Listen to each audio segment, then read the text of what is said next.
তাড়াতাড়ি করো ভাই। এই তো গোপাল দাদা, এই তো খানিকক্ষণের মধ্যেই সব শস্য ওই বস্তাবন্দি হয়ে যাবে। খুব ভালো কথা। তাহলে কাল সকাল সকালই সব বস্তা গরুর গাড়িতে চাপিয়ে মুর্শিদাবাদে নবাবের কাছে পাঠিয়ে দেওয়া যাবে। আচ্ছা ভাই, চাল ডালগুলো সব ভালো করে ঝাড়া বাছা করে নিয়েছো তো? দেখো যেন কোনো শস্যের সাথে আবার কাঁকড় মাটি না মিশে যায়। তুমি নিশ্চিন্তে থাকতে পারো, সব একেবারে ঝাড়া বাছা। তা কাজ তো প্রায় মিটে এলো দেখছি। আমি তাহলে এখন গিয়ে মহারাজকে খবরটা দিয়ে আসি। হ্যাঁ হ্যাঁ হ্যাঁ, তুমি নিশ্চিন্তে যেতে পারো।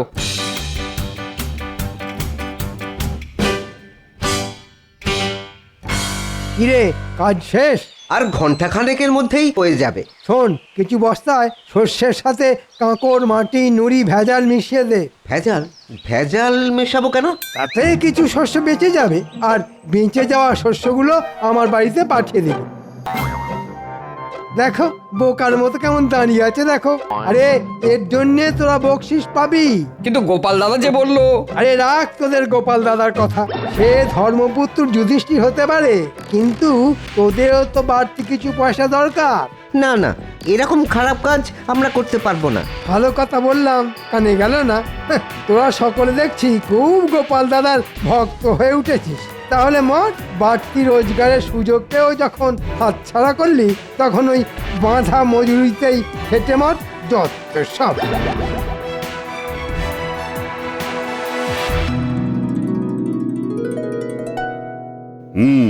বুঝলে রানী, মাঠ থেকে শস্য কেটে নবাবের কাছে পাঠাতে মন্ত্রী এত গড়িমসি করছিল যে কি বলবো। ভাগ্যিস গোপাল সে দায়িত্ব নিল।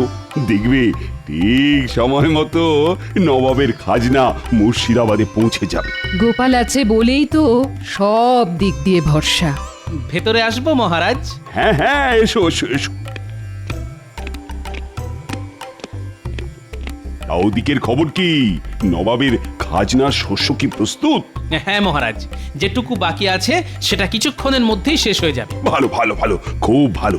তা কালকেই কি? হ্যাঁ মহারাজ, কাল সকালেই 1 ডজন গরুর গাড়ি মুর্শিদাবাদের দিকে যাত্রা শুরু করে দেবে। দেখেছো দেখেছো রানী, গোপালের কি পরিপাটি কাজ।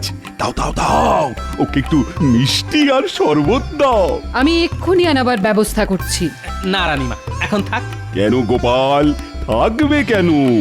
এখনই তো বাড়ি গিয়ে চান করে ভাত খাবো। তবে একান্তই যদি খাওয়াতে চান, তাহলে কিছু মিষ্টি আর শরবত মাঠে পাঠিয়ে দিন। সকাল থেকে লোকগুলো বড্ড খেটে চলেছে রানীমা। গোপাল, তোমার মনের মধ্যে এত দয়া? দয়া নয় রানীমা, সামান্য একটু সহানুভূতি। আর এ সবই তো মহারাজের কাছ থেকে শেখা।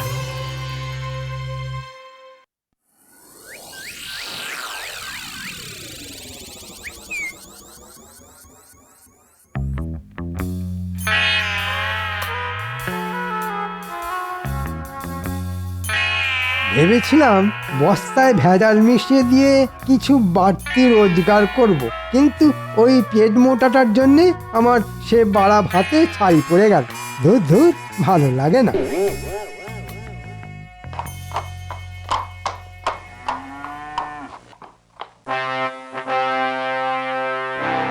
বল কি উজির, খাজনা এসে গেছে? হ্যাঁ হ্যাঁ হ্যাঁ হুজুর, এই ফাঁকে নিজের ঢাক নিজেই একটু বাজিয়ে নি। আসবেন না কেন হুজুর? আসলে খাম্বাজ রাজ আর কৃষ্ণচন্দ্রকে এমন ভয় দেখিয়েছিলাম না। ভয় দেখিয়েছিলে? দারুণ ভয় দেখিয়েছিলাম।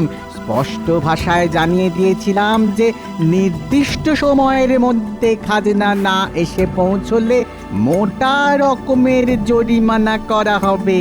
বাবা বাবা বাবা বাবা, বহুত খুব বহুত খুব বহুত খুব। এই না হলে আমার উজির। হ্যাঁ তা উজির, ওই তুই সব চাল ডালগুলো রেখেছো কোথায়?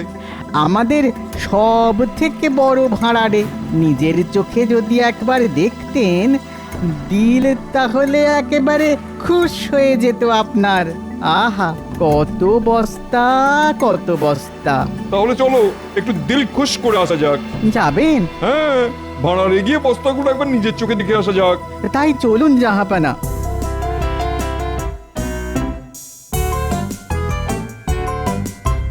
কি হে ভাড়ার রক্ষক, গেলে কোথায়?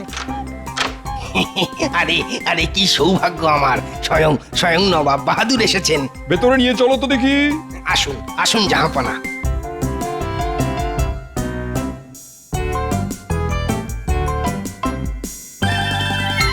বাবা বাবা বাবা, চমৎকার সাজিয়ে রেখেছো দেখছি। সে তো রেখেছি, কিন্তু কিন্তু একটু গোলমাল ধরা পড়েছে হুজুর। গোলমাল? কিসের গোলমাল? আগে ওই কিছু বস্তার শস্যে ওই কাঁকড় মাটি এই সব ধরা পড়েছে। ঠিকই, কে করেছে এমন বেয়াদবি? আগে আগে সেটাই তো বুঝতে পারছি না জাহাপানা।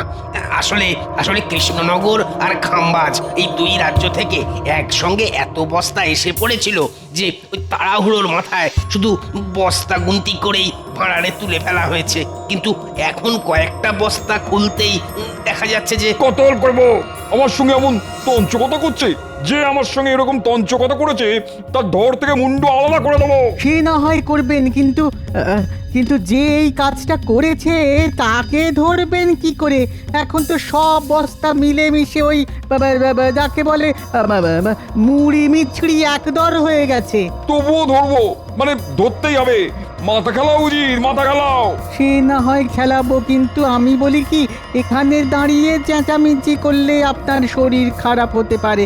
তার চেয়ে চলুন প্রাসাদে ফিরে চলুন, ঠান্ডা মাথায় দুজনে মিলে কিছু একটা ভাবা যেতে পারে।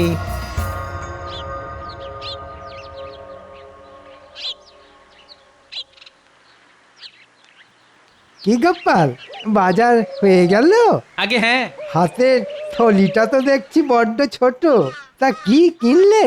ওই তো কটা আলু, একটা পুঁচকে বেগুন, সামান্য লাউ শাক আর কুচো মাছ। আমার কিন্তু এত কমে আবার হয় না। আমার রোজ গোটা মাছ চাই, টাটকা আনাজপাতি চাই। আসলে আমি তো আর তুমি নই। হ্যাঁ সে তো জানি, আর সেই জন্যই তো ওই বাঁ হাতের বাড়তি রোজগারের জন্য সারাক্ষণ ছোক ছোক করেন।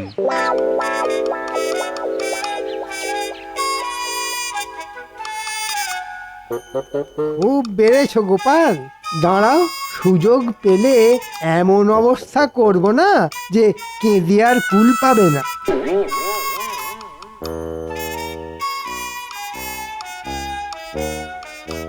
কি হলো উজির, মাথা থেকে কিছু বের হলো? চেষ্টা তো করেই যাচ্ছি হুজুর, কিন্তু কি করে বের হবে? কাবাব আর বিরিয়ানি খেয়ে খেয়ে তো মাথার ঘিলুতে চর্বি জমে গেছে। শোনো, তোমার ভরসাতে না থেকে আমি নিজেই একটা মতলব বের করে ফেলেছি। বের করে ফেলেছেন? বলুন বলুন শুনি, বলুন। না, এখন কিছু বলবো না, তবে কৃষ্ণচন্দ্র আর খাম্বাজ রাজাকে খবর পাঠাও। আমি যা বলবো তাদের সামনেই বলবো। ঠিক আছে।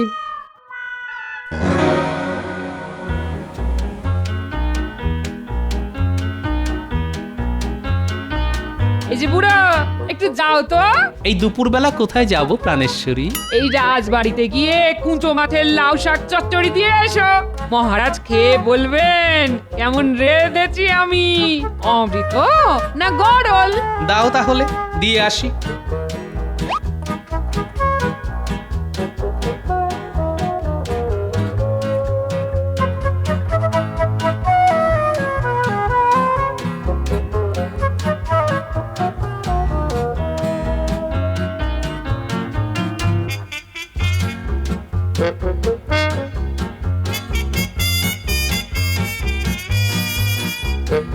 মহারাজ।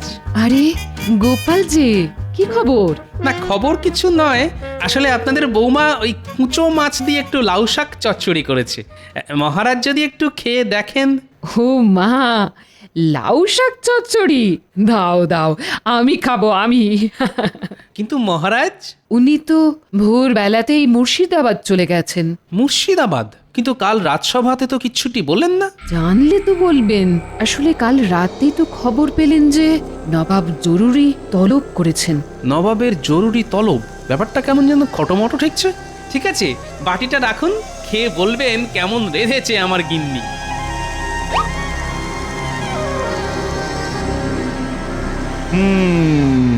তোমরা দুজনেই নির্দিষ্ট সময়ের মধ্যে খাজনা বাবদ অনেক ধান চাল পাঠিয়েছো, এর জন্য আমি খুব খুশি। আগে আপনাকে খুশি করাই তো আমার কর্তব্য। কিন্তু তার মধ্যে অনেক বস্তায় ভেজাল আছে। মানে অনেক বস্তাতে ধান চালের সঙ্গে কাঁকড় মাটি আর নুড়ি মেশানো আছে। সে কি? আমি কিন্তু কোনো ভেজাল বস্তা পাঠাইনি হুজুর। আমিও পাঠাইনি। দুজনেই যদি না পাঠাও তাহলে পাঠালো কে? ভূতে? বলুন বলুন, কে পাঠালো বলুন? ভূতে? সেটা কি করে বলি বলুন তো? এখন সব বস্তা মিলেমিশে গেছে, তাই আসল অপরাধী যে কে সেটা বোঝা যাচ্ছে না। তবে আপনাদের মধ্যে একজন তো পাঠিয়েছেই। তোমরা যদি নিজেদের দোষ স্বীকার করে নাও তাহলে শাস্তি কমে যাবে, আর অস্বীকার করলে কি যে হবে সেটা তোমরা কল্পনাও করতে পারছো না। জানতাম তোমরা নিজের মুখে কেউ দোষ স্বীকার করবে না, তাই আমি এক গুণিনের কাছে গিয়েছিলাম। তিনি আমাকে 2খানা গাছের বীজ দিয়েছেন, আর সেই বীজ এখন আমি তোমাদের দেবো। গাছের বীজ নিয়ে কি করব জাহাপানা? তবে পুঁতবে। গুনিন বলেছেন যার মনের মধ্যে পাপ আছে, মানে যে বস্তায় কাকড় মিশিয়েছে, এ বীজ থেকে কখনোই গাছ বের করতে পারবে না, আর যে নির্দোষ একমাত্র তার বীজ থেকেই গাছ বের হবে। উজির, আদেশ করুন জাহাপানা। ওদের একটা করে বীজ দিয়ে নিজেদের রাজ্যে পাঠিয়ে দাও। আমি এক্ষুনি দুজনের হাতে 2টো বীজ ধরিয়ে দিয়ে যাবার রাস্তাটা দেখিয়ে দিচ্ছি।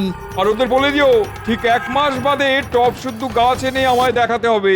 গাছ দেখাতে পারলে বেঁচে গেল, আর না দেখালে মৃত্যু। হ্যাঁ, হা, হা, হা, হা।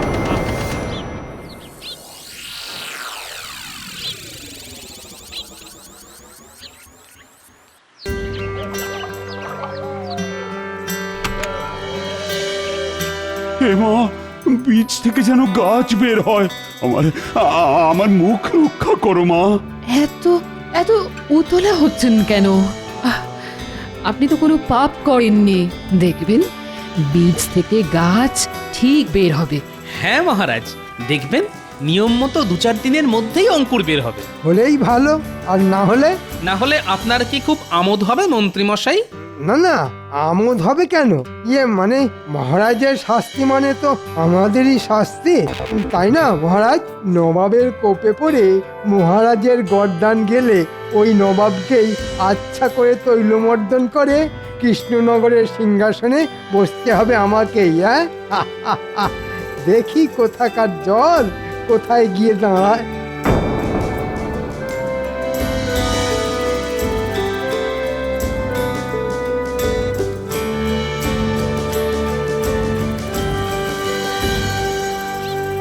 মহারাজ, আমাদের ডেকেছেন?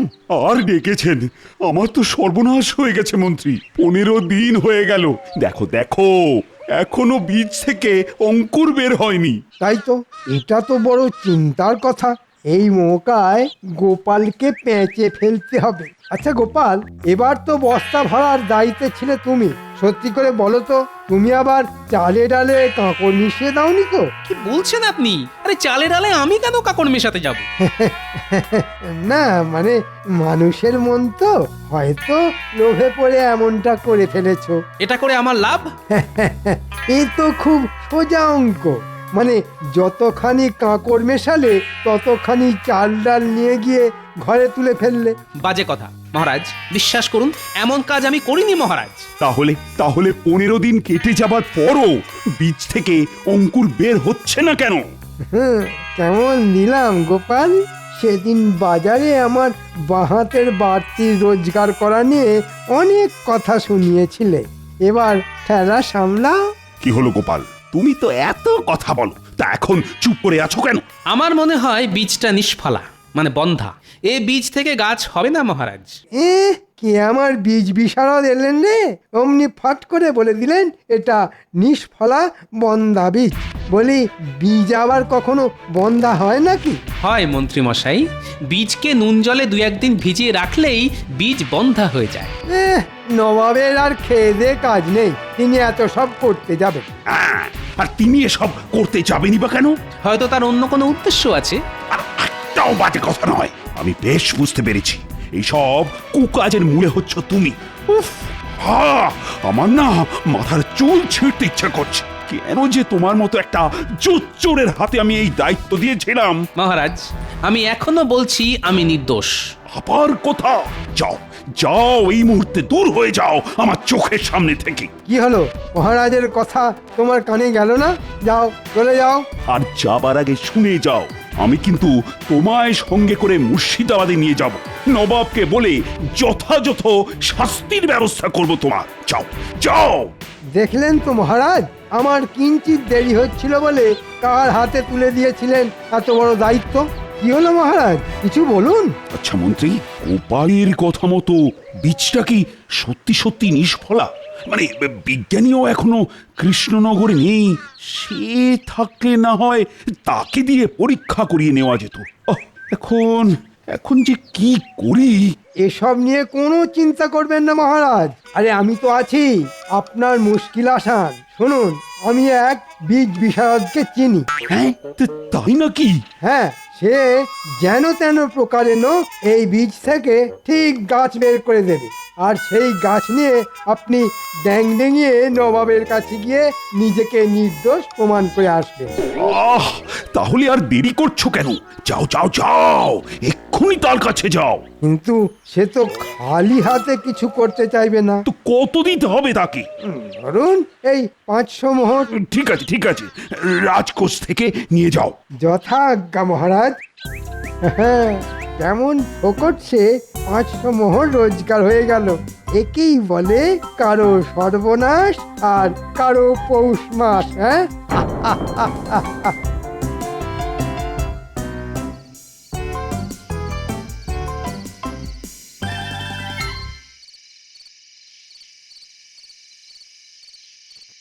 ভেতরে আসবো রানীমা?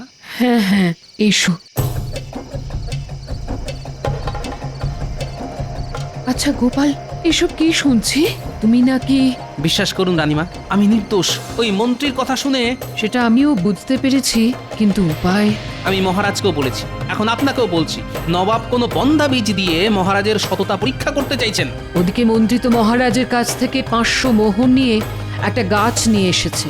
সেটা একবার দেখতে পারি? এসো আমার সঙ্গে। কি, কিন্তু লাউ গাছ। কিন্তু নবাব যেটা দিয়েছিলেন সেটা তো যতদূর মনে হয়েছিল তেঁতুল গাছের বীজ। তাই তো রানীমা, আমি হলফ করে বলতে পারি, এ গাছ নিয়ে গেলে মহারাজ কিন্তু ধনে প্রাণে মারা যাবেন। তাহলে কি করব এখন?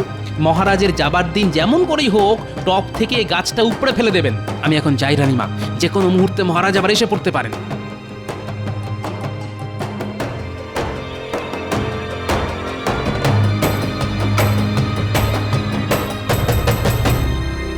আসছি তাহলে রানী। সাবধানে যাবেন। কেন সাবধান কেন? আর তো বিপদের কোনো ভয় নেই। গোপাল আমার সাথে শত্রুতা করলেও মন্ত্রী তো আসল কাজটা করেই দিয়েছে। আমার টবে শুধু বীজ থেকে অঙ্কুরি বের হয়নি, লাউ গাছ যে লাখ লাখ লাখ লাখ করে বেড়ে উঠেছে। নবাব দেখবেন আর নির্দোষ বলে আমায় ছেড়ে দেবেন। কি আমার গাছ? হায় হায় হায়, এ তো টপ থেকে কেউ উপড়ে নিয়ে চলে গেছে।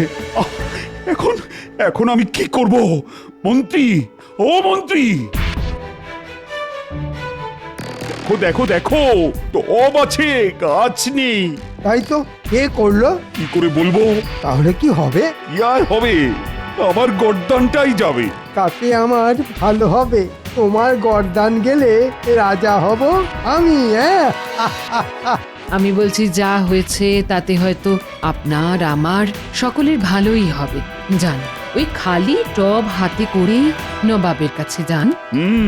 আরে খালি হাতে গেলে তোমার মাথার সিঁদুর, হাতে শাঁখা পলা সব যে চিরকালের মতো খালি হয়ে যাবে রানী। তবুও বলছি, নির্ভয়ে গিয়ে সত্যের মুখোমুখি দাঁড়ান। তাহলে যাই। কিন্তু কিন্তু গোপাল কোথায়?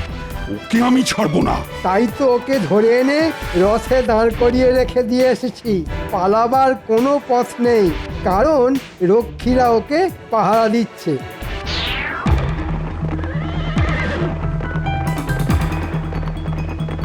গোপাল, আজই মনে হচ্ছে তোমার শেষ দিন, কারণ আমার ঘাড়ে দোষ এসে পড়লে আমি কিন্তু সব দোষ তোমার ঘাড়ে চাপিয়ে দেব। যথাজ্ঞা মহারাজ। তবে একটা কথা, যা ঘটেছে সেটাই বলবেন, কারণ চিরকাল সত্যেরই জয় হয় মহারাজ। এই তুমি থামাতা।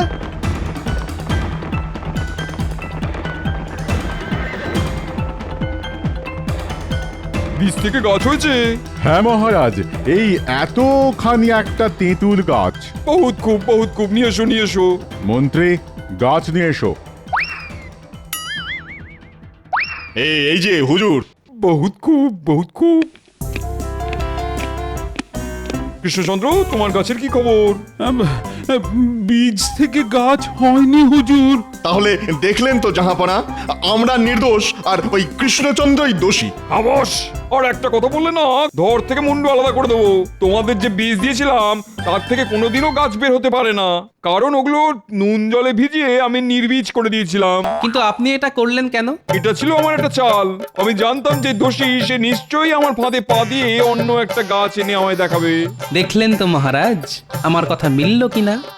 আমায় ক্ষমা করে দিন জাহাপানা, কথা দিচ্ছি এমন অপরাধ আর কোনোদিন করব না। কৃষ্ণচন্দ্র, তোমার সততার পুরস্কার হিসেবে তুমি পাবে ৫,০০০ মোহর আর ৩ বছরের জন্য খাজনা মুকুব।